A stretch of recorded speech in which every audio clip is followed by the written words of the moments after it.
Chers concitoyens, nous ne venons pas pour tuer, pour détruire. Nous venons pour vous libérer de la pauvreté, de la dictature. La dictature, c'est celle de Vladimir Poutine. Et le « nous » représente la Légion Liberté de la Russie.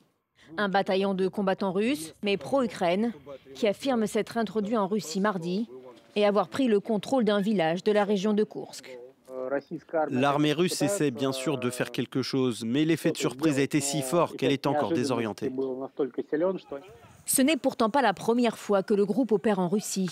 Il s'est fait connaître en mai 2023 avec une attaque dans la région de Belgorod et a depuis multiplié les raids, souvent seul, parfois avec d'autres factions. Alors qui sont ces milices russes qui défient le Kremlin?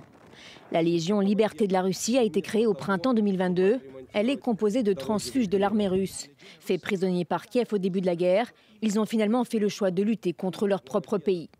Ce sont majoritairement des conservateurs qui gravitent souvent dans les nébuleuses d'extrême droite. La milice Corps des volontaires russes, dit RDK, a elle été créée par l'entrepreneur Denis Rapoutine, un admirateur du Troisième Reich qui revendique une affiliation néo-nazie et une idéologie suprémaciste. Je veux prouver aux Russes qu'il est possible de se battre contre un tyran, que le pouvoir de Poutine n'est pas absolu, que le FSB contrôle, tabasse et torture des personnes désarmées. Le dernier groupe, c'est le bataillon de Sibérie.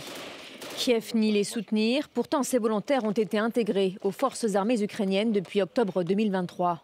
Ils appartiennent pour la plupart à une minorité ethnique opprimée par Moscou. Quel est l'objectif de ces milices?